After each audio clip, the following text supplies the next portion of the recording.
Okay. I'm just going to start because this is really just a conversation, honestly. I really want this just to be like I'm kind of just bringing my background to this realm. I'm still pretty new to the world of DAOs and Web3. So I'm kind of just bringing my experiences in urban planning and how I really understand New York to this sort of conversation, and yeah, kind of show you the thought process that I'm going along, thinking about how I'm sort of merging these two worlds that feel very different right now, even though they don't need to be. So yeah, I'll just keep going. I think everything's fine, right? My sound. Okay, cool.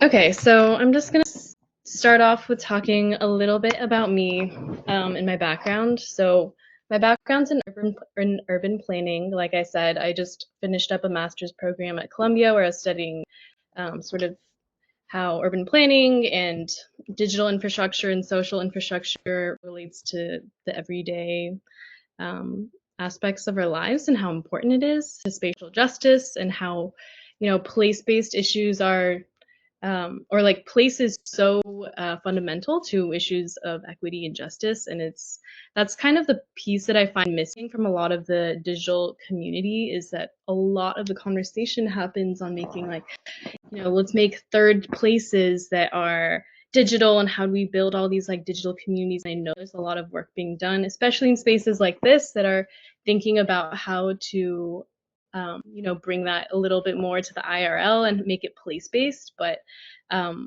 yeah, I also think that the urban planning community is very resistant to conversations that evolve sort of emerging technologies or something that they haven't heard of that's related to tech, because it gets looped into the whole like, oh, tech won't save us, like, we need policy reform and we need better community engagement, which are both true. But I'm a huge proponent of like let's sort of reconcentrate the technologies that we have such capacity there, but it's all being used in the wrong places, in my opinion. Like what we're trying, Elon Musk's trying to like make people live in Mars or something, just like things like this where we have such tech capacity, but like why can't we just restructure it in a way that's more decentralized, in a way that actually facilitates accountability and transparency and all the good stuff that this discourse is filled with. So yeah, so I've done work in the New York City Open Streets program, which was all about like, let's take a street and reclaim it from cars, and let's just have pedestrians own it for a little bit. And that was kind of a window for me into understanding that public space doesn't have to be used for what it is now. We can reclaim it and we can do whatever we want with it if there's support behind it.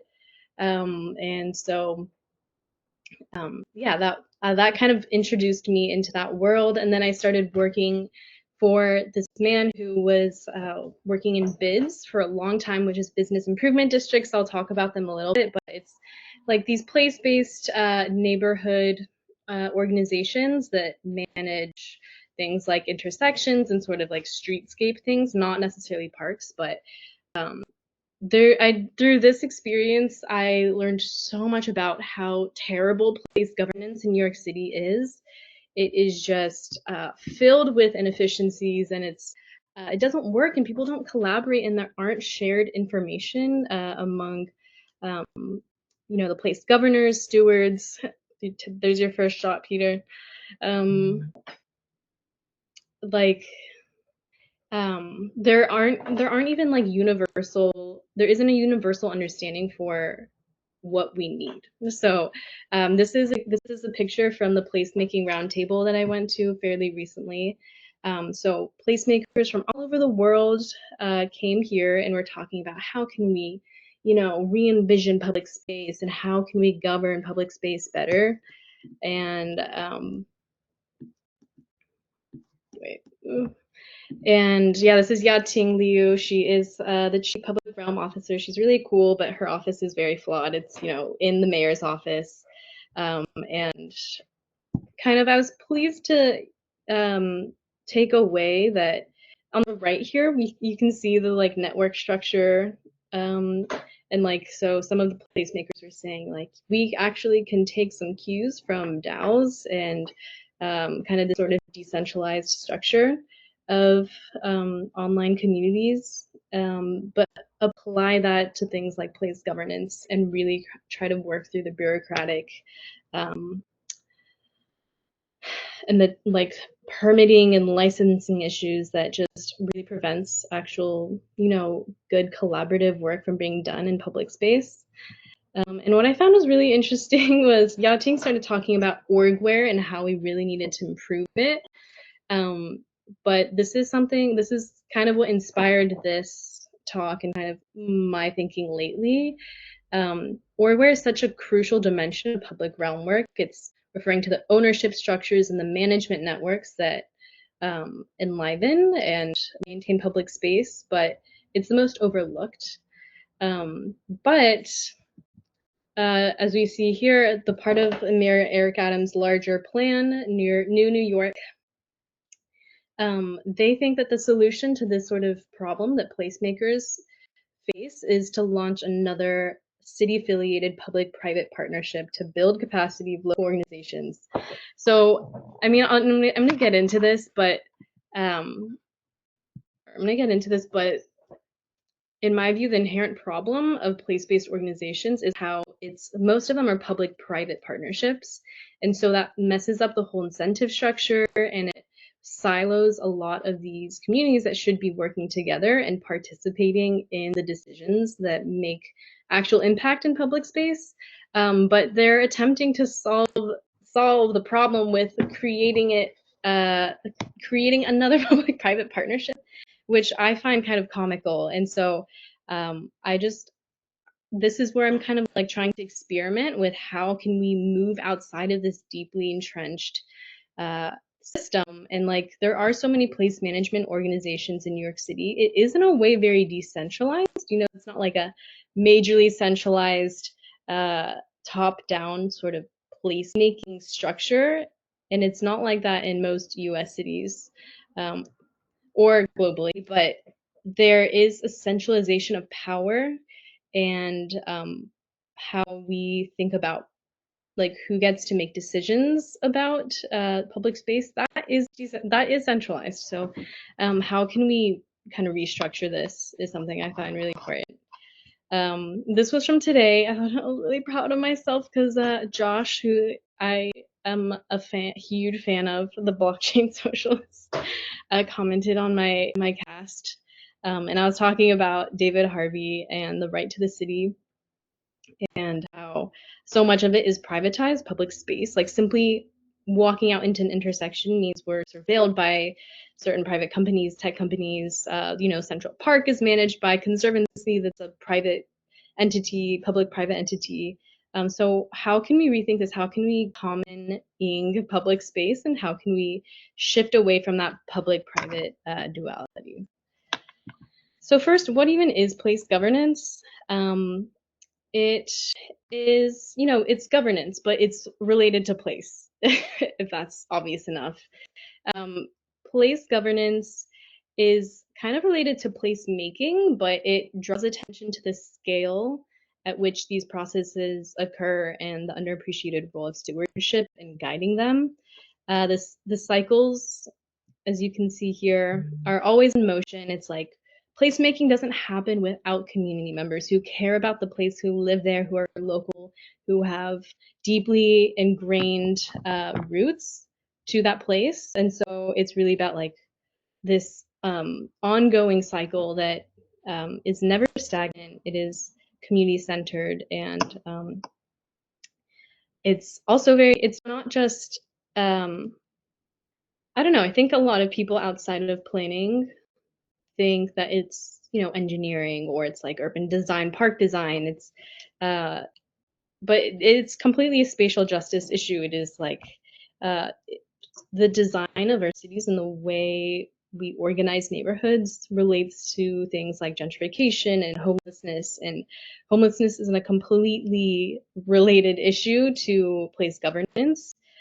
Who are these places for? Who are they safe? Well, what do we mean by crime? Who is public safety for? Who is feeling safe? So it's like these are all active decisions that get made because of place governance and who is involved in that decision. And so, oh yeah, this is this is an example of that spatial injustice. There's so much discourse around, oh, 15-minute city and oh, pedestrianizing everything, and um, but again, it's all like wrapped up in this financing of public space and financing of these sort of local decisions, and that is really wrapped up in the place governance of it. So yeah, it's really important, and this is why I find it really important above many other, or in conjunction with everything with other aspects of spatial justice. But for me, this is like the unit of scale that can grow. We have materials that buildings are made of. Buildings make up blocks into neighborhoods. It's sort of like it's a viable unit for systemic change.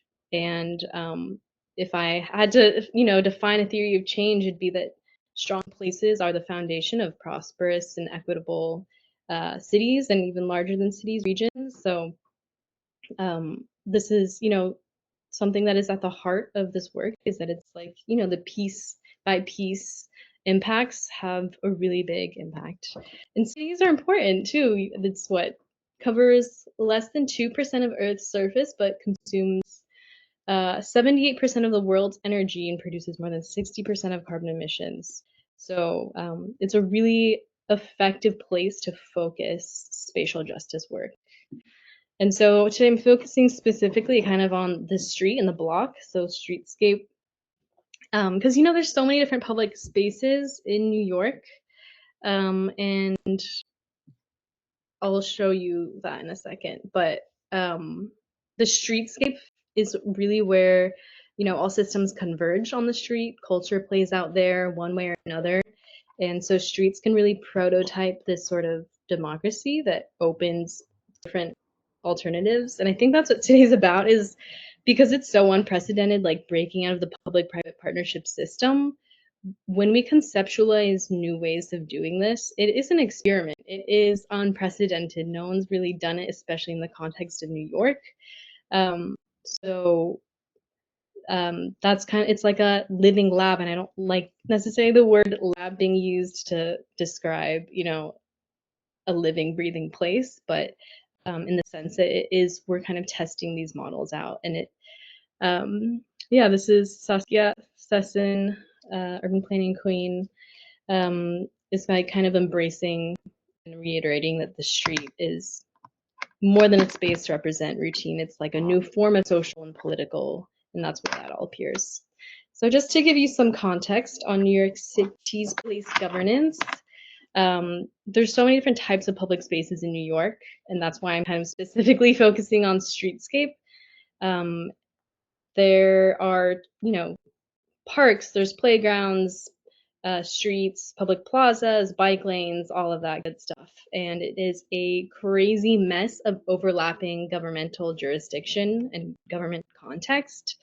There's the Department of Planning, there is the Department of Transportation, Small Business Services, New York City Parks, private sector that collaborates on tech-embedded activation and programming, and Department of Sanitation with the trash. That's a huge problem in New York.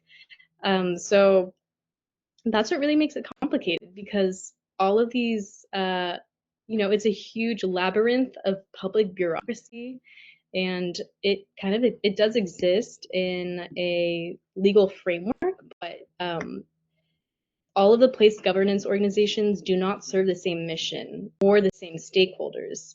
And so it's a really complicated question of scale and, like customizing work depending on like individual blocks and neighborhoods. And yeah, this is another example of like more specifically streetscape, but bike share, for example, that's City Bike, that's a private company. Privately owned public spaces, that's like a, that's a corporation that is providing a public space, but it ultimately closes at a certain time and like homeless people are not allowed there. Bids, which I'll get into, maintain a lot of these public spaces. And the Open Streets program, which I was part of or worked on for a bit, that is part of a community anchor organization that DOT collaborates with and a lot of other volunteers. So there's all these place governance organizations coming together, but I do want to go over really quick why they're so embedded in this public-private structure.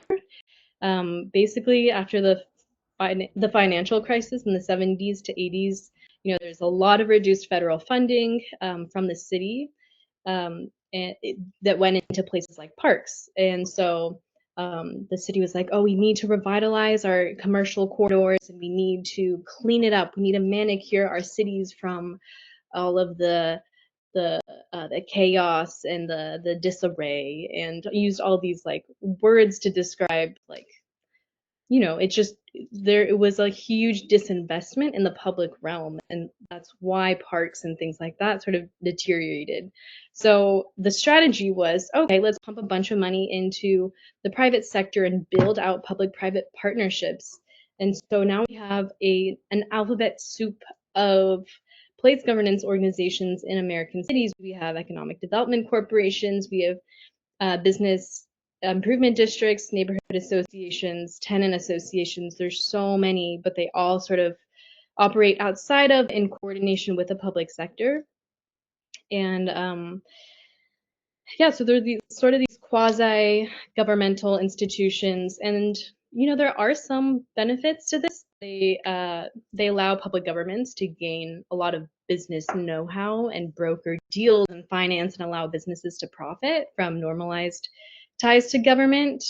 For example, buy-ins from agencies and quicker turnaround from regulatory bureaucracy stuff. But it kind of, and I am quoting David Harvey here, but he is saying that like this huge push towards the private realm kind of shifted cities into thinking like a city and think like a system and act like an entrepreneur. So it was much less focused on, what can we do for the public good and for the public well-being and for the commons, but like it's how can we leverage the private sector and kind of increase profits in these areas, and using public space to do so. Again, David Harvey, my king, the neoliberal project towards privatizing control over capital surpluses. So here we see, oh yeah, that's kind of what I just said. Yeah, so that is a huge shift, and it's not just New York City, it's cities all over the world, and that's why we see so much emphasis on sort of like economic development and economic regeneration. Actually, I worked for the New York City Economic Development Corporation for a while, or for like a short term. Actually, it was a very brief glimpse into how it works, but we were working on the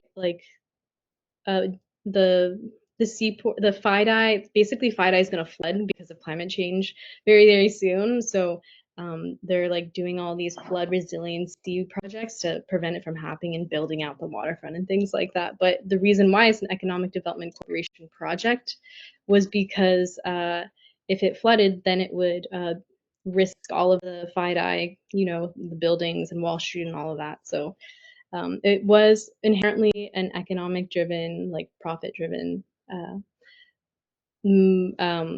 it's within that profit, like economic development, I guess. Yeah, just so, I mean, which is kind of normal for a lot of a lot of city initiatives, but that's just an example. So like I mentioned, there's park conservancies, alliances. Prospect Park is managed by an alliance, and these are all sort of nonprofit entities that co-manage urban parks in partnership with the local government, and they collaborate on planning and design and things like that.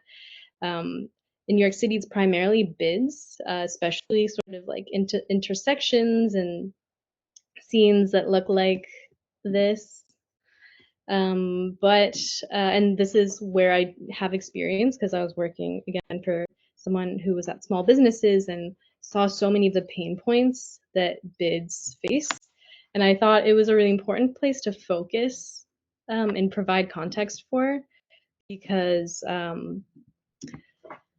it's kind of, you see this like public-private partnership fail in this system.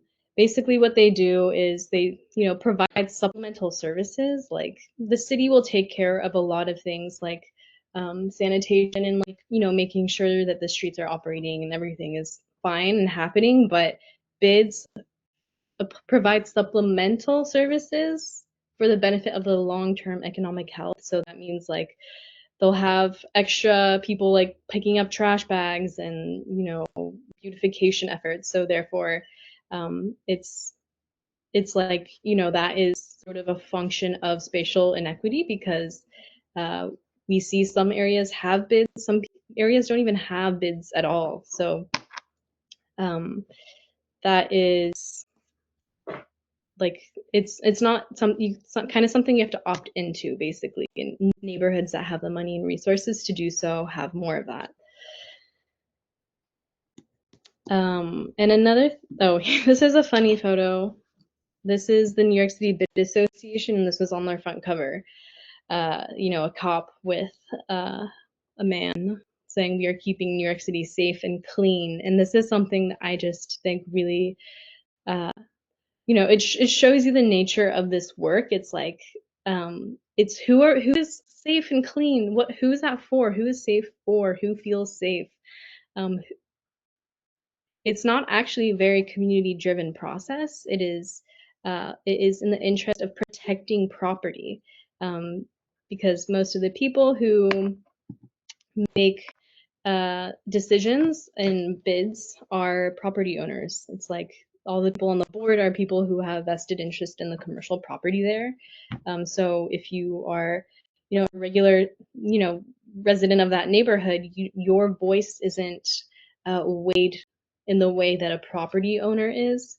And so this is just the inherent structure of bids. This isn't really like, oh, let's just do more community engagement sessions. It's the voting structure and the governance structure and the formation of this entity in the first place is structured so that the health and the wealth of that area is supposed to profit the property owners, because it's financed through sort of a fee that the city collects from those property owners. So if it's financed by them, then it's supposed to benefit them when the street does well. So that is something to like sort of keep in context for how decisions get made. Like I said, decision-making power is weighted towards the property owners, and because it is like this, it fuels what we saw earlier with the gentrification map, just showing all these, like expensive stores and chain stores and complete displacement of local community and like non-corporate space. So this is something that really fragments our communities and displaces people who were there from the first place. And New York City is doing that and has done that a lot, and it's really sad. And it's hard because like if you live in New York, you can't really avoid that. Like I am a gentrifier in a way, but I want to be an active community member who has a say in like our public space activation issues. So it's like a really complicated issue, and I think we're all still working through it. But so this is that is like kind of focusing on the public-private issue. But at large, placemakers struggle within this system a lot. It's really complicated with bureaucracy and the permitting process, and they really think that we need new public space regulations and how we can like build new funding tools. I was really excited. They like really understand that the funding structure of it is very, very flawed, and we need new ways to think about our financial structure and how can we like simplify contracts and develop more ways that cities can support actual like communities instead of just private entities. Here are some of the problems that came from my work at BIDS. It's just they're completely at capacity, and they kind of have to act at the whim of these property owners, and they don't have the infrastructure to build out anything. And so it is a huge struggle. And so kind of how I see myself is like right now is like I'm just trying to frame the problems and like the sort of infrastructural issues that are happening here that can be tackled in different ways. One is like mainly this accountability issue. If it's funded by private property owners, then that means that we're saying that these organizations, these place governance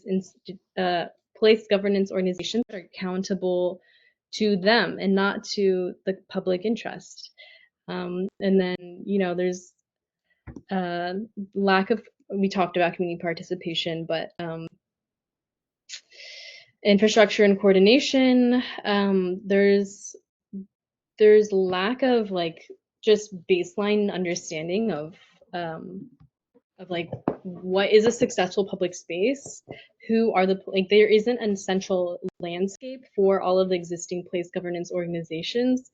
And there's much more than just bids. There's all these like nonprofits. There's like hundreds and hundreds of place governance organizations that are like recreating programs and systems that they could be sharing information and sharing resources. So there isn't a baseline understanding, and that could be a data problem. That could be there isn't a standardized metric problem, but like there isn't shared knowledge and transparency. One, and then there's no ability to generate to like use funds kind of pooled outside of public realm or private realm and property realm, because then we're not a slave to the property owners. It's like it should be for the community, like and if the money is coming from a sort of pooled place that helps to generate actual like longevity and sustainability of some of these interventions.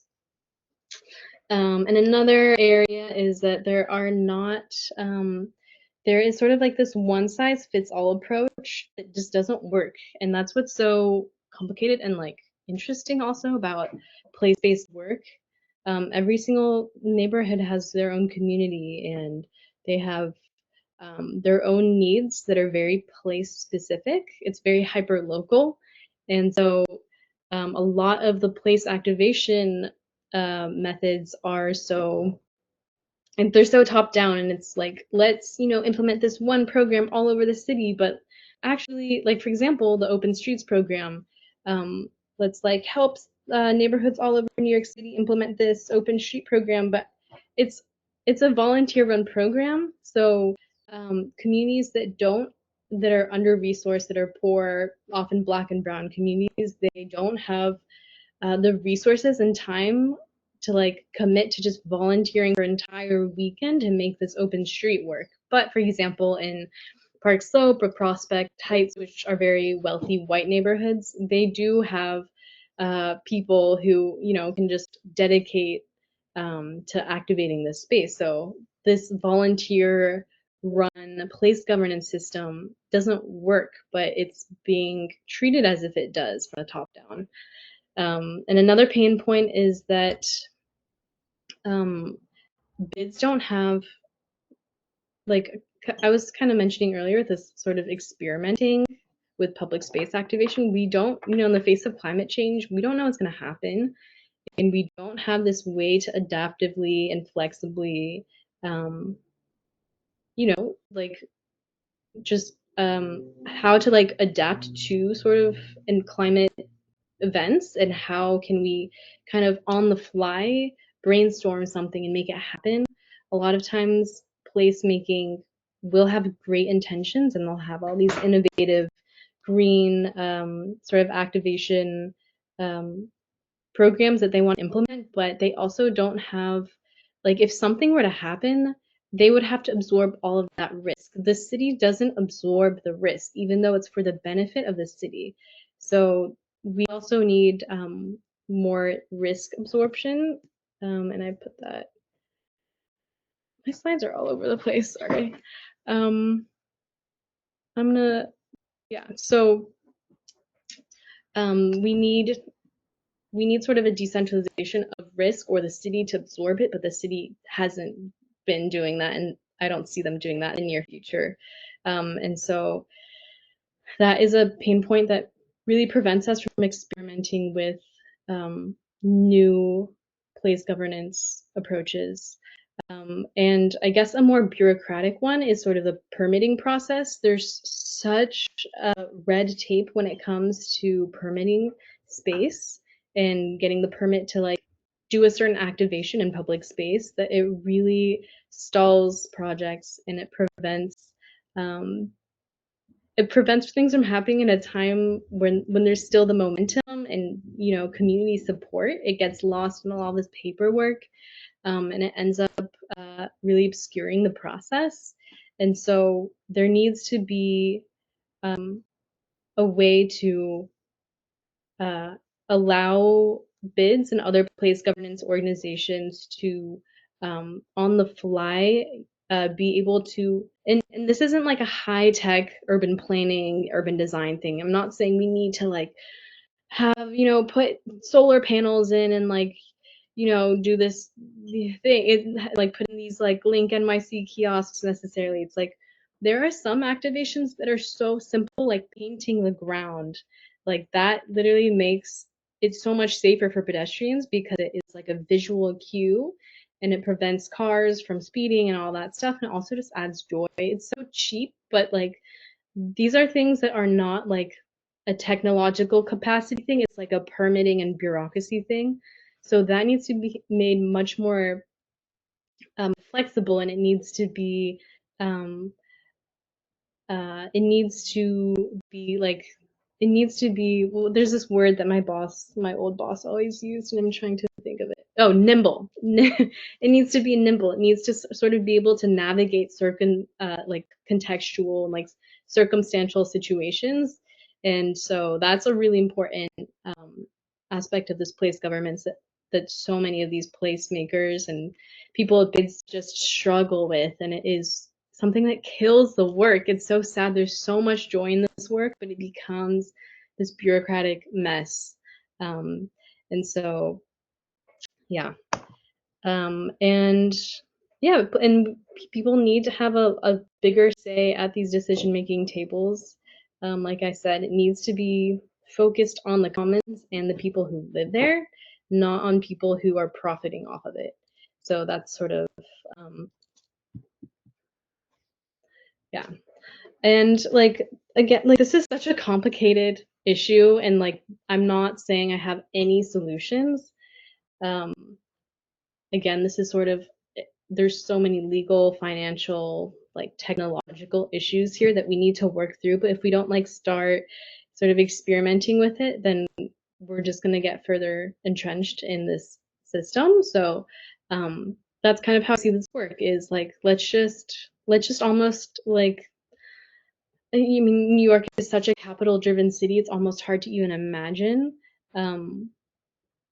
operating a value system that isn't entrenched in that. But like, let's try, right?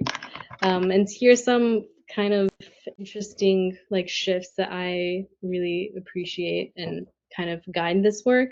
One, the public-private duality is not very it's not very functional. It's not very effective for when we think about a place like, because public inherently brings this idea of like the state, which isn't correct when we're thinking about a place of joy that is, the kind of the the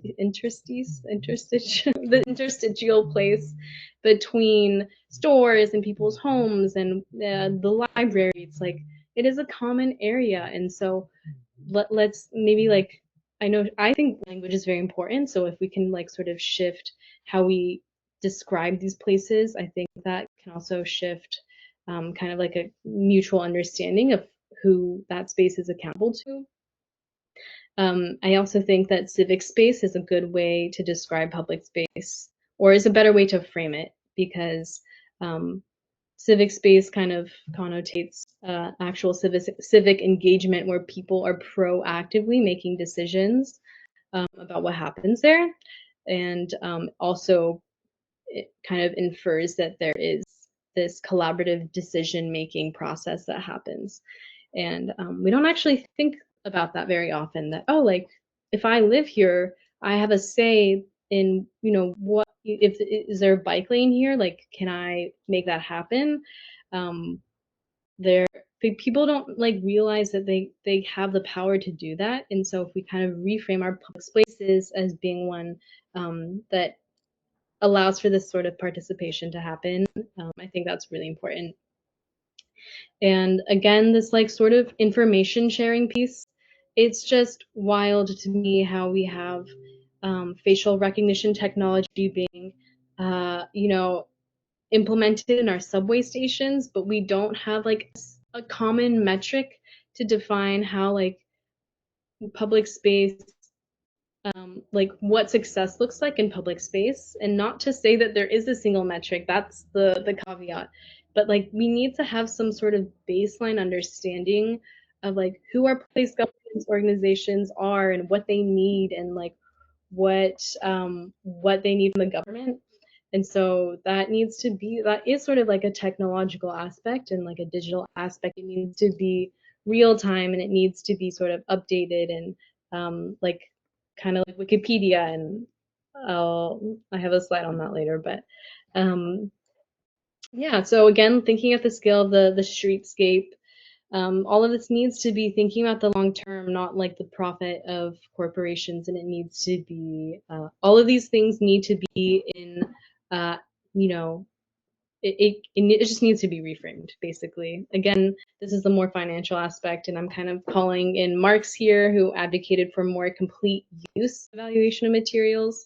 So we're not thinking about our places as like exchange value and market price, but what is the actual systemic value to like generations to come, and like the environment around us. It's not actually about the property value. Let's think about how our grandkids are going to relate to this land. And there's a lot of different things that are starting to happen in New York City. For example, quadratic voting, participatory budgeting is happening, which is so exciting. This is just a pilot that happened in 2021 in Harlem in District 9. And what quadratic voting is, just like, it's this process, or it's a way to weigh individual, to weigh like how strongly someone thinks that a certain issue needs to be implemented. For example, there's like a ranking scale through 1 through 5 of how much someone wants to implement a certain measure. And I'm not doing a good job at explaining this, but it was just a pilot, and it's a way to bring nuance to our voting process.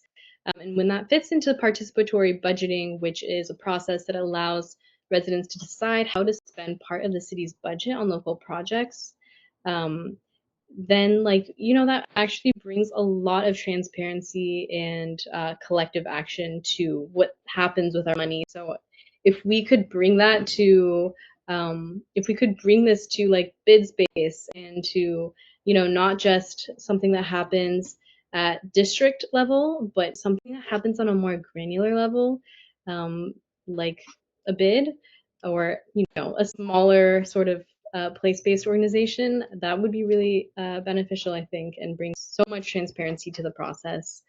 But also pooling economies, thinking outside of the mainstream economic system, and like how can we use circular economies for the creation of new opportunities and services, and think about like trading value. And my at the bid, some people were thinking about that. It's like, if someone is taking care of the flowers, instead of like, how can we use that as a gift, and like how can we maybe provide them a community space in return, like things that are kind of outside of the traditional monetary system. Again, this needs to be reworked because labor should be compensated adequately, but it's just sort of like, let's just start thinking about things that happen outside of the capitalist economy. And this is something that Radical Civics has started to brainstorm too, and like how, because the finance component is very related to the governance aspect, because the people who pay for it make the decisions. So how can we start shifting towards more relational ways to relate to the land and think about ownership, and how can we use that to guide decisions about our commons? And yeah. I just wanted to include this photo because I love it. I think it's so cute. This is kind of what I was talking about, like the gift giving. It's like, how can we all contribute to a public space in a way that is held accountable for in some sort of digital, like we need some sort of accountability system to keep track of everything that people are doing, and how can we give value to that work, and how can we recognize it, and how can we reward that work and incentivize it. For example, like so many people do such hard work, like the flower beds in the Queens open street. Like a lady down the street, she just dedicated her weekend to planting all those flowers, and no one really knew that it was her, even the person who's running the open street. I saw her like sort of attending to them, and I asked her, and she told me, and I was just very touched. And a lot of that happens. There's so much struggle in New York City, but there's also so many small acts of kindness and like community stewardship that happens, that like, how can we make that happen more? How can we make people love where they live enough to want to do that, instead of like shit talk their city all the time and like complain about the cops, which is what I do. Like, how can I want to be the type of person who does that, and I am trying to be more, but it's also something like I'm exhausted because I work so much, and like this is all a systemic thing. So like just kind of putting this in on the table is a really important sort of thought exercise to me, and wanted to include that. Um, Sort of the digital infrastructure component, when placemakers at that conference were talking about lack of standardized metrics, they were like talking about bringing in this sort of private tech company to like build a platform to do something and like have a data thing. But it's like, I don't know how many more private tech companies or private platforms or private public private partnerships we need. Like we kind of just need something like a Wikipedia thing, or something that like people can actively contribute to. And people in the DAO space are much more, better equipped to talk on this than I am. I just know that Wikipedia is like this living, breathing document that is continuously updated. It's peer sourced, and there's so much data that's already available on like New York City's open data portal, but it's hard to access unless you're a data person, or at least if you don't have training in it, because you still need to know how to like use an API. Well, not really, but like it really helps if you know how to use the API and how to clean up the data, and use Python or Erlang or something. But a lot of community members don't even know about it. This guy who worked at BIDS for 10 years didn't know about the New York City Open Data System, which is one of the best open data portals in the nation, and he didn't know about it. And there's so much information that we can pull from there, and host on this sort of shared space like Wikipedia. And I just also want to emphasize that like I'm really not a fan of like the tech only approach. Like that's useless if it isn't deeply combined with this sort of social infrastructure aspect of it, which is why I wanted to include um, this photo. Um, if you look at the picture, it's really wonderful. It's people. This is all again from Radical Civics on in Constituting Society, but it's like all these people who live in this one place, like a block, let's say, and then they go to a physical space and like talk about it. They deliberate in the space, and they really think about what their community needs, and they air their grievances, and then they share joyful moments and whatever. It's like they come together in a very physical way, IRL, and talk about stuff. And then there's like sort of this like digital layer that happens on top. that is like an accountability system that is tracking the value of each one of these public space activations, for example. Like, what is the value of having a shaded space right here, and how can we account for that, and how can we like value that as like it continues to make a safe space for our community in the future and beyond? And like, how can we like, yeah, like none of these things are accounted for in our traditional value system. And so this is just a very like accessible and well, I know it sounds abstract right now, but there's lots of experiments being done in like how to sort of layer these two worlds. And none of these experiments are happening in New York. I found that a lot of them are happening in London and Korea.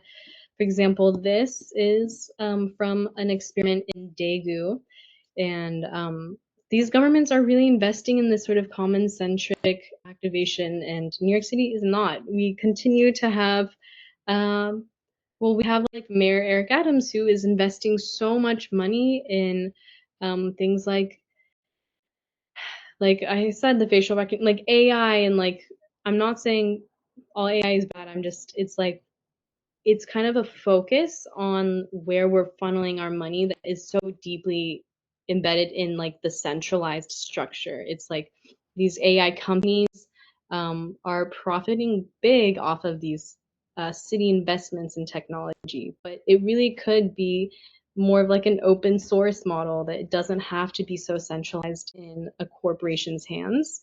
And so this is like a really interesting experiment for me. This is a distributed community-driven protocol system that is very tied to space. And this is the case study of Daegu, and I think they're this think tank Dark Matter Labs is working with the local government, and they're just thinking about digitizing and automating the permission process, that like terrible permitting process I was talking about earlier. And they really